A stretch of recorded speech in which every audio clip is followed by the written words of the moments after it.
તૈયાર કરવા હોય તો તમે એટલો ખર્ચો પહોંચી શકો.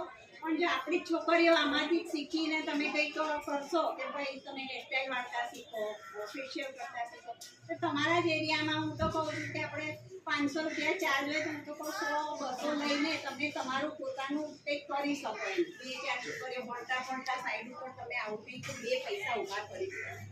મહેંદી કોકની કરો, અમારી બાજુ આવીને તમને અમે બોલાવીએ તો તમે અમને પણ કરવા માટે અમે પણ તમને બોલાવીએ, પણ એની માટે તમારે સારું શીખવું પડે. પ્રેક્ટિસ કરો, થોડી પ્રેક્ટિસ કરો તમે કેવી રીતે કરવાનું. આમ એવું નહીં ખાલી શીખવા ખાતર શીખવાનું, એકદમ પરફેક્ટ શીખીને બહાર નીકળવાનું, નીકળીને બહાર આવવાનું કે કંઈક નવું અમારે કરવું છે. ખાલી આ બસ કરી દીધું મૂકી દીધું એવું નહીં. જે કરો એ પરફેક્ટ કરો અને એમાંથી કંઈક 2 પૈસા તમે કમાતા થાય, તમારા ઘરના લોકોને તમે હેલ્પ કરતા થાવ એના માટે. ઓકે, તો તૃપ્તિબેન છે તમારી જોડે, દક્ષાબેન છે અને મીનાક્ષીબેન છે, એ પણ યોગા કરે છે અને પેલા પ્રતીક્ષાબેન છે એ પણ આપણે જોડે બધા સેવામાં જ છે. એટલે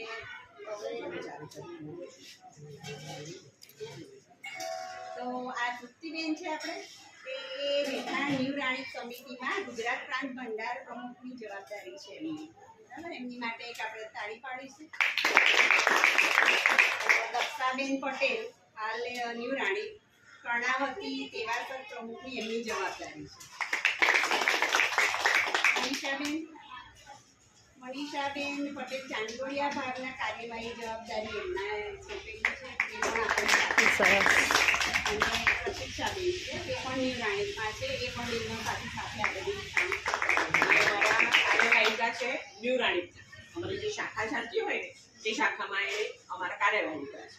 જેમ હું આવું છું તમને લોકોને યોગા કરાવીએ છીએ અમે લોકો, પેલા દાદા આવે છે, શરદી આવે છે, એટલે અમે તમારી પાસે કંઈક લઈને આવે છે. રીતે આ બહેનોને પણ એમની પાસે કંઈક હશે તો આપણને એ લોકો પણ હેલ્પ કરશે કે ક્યાંય જરૂર પડે તો આપણને લોકો પડશે.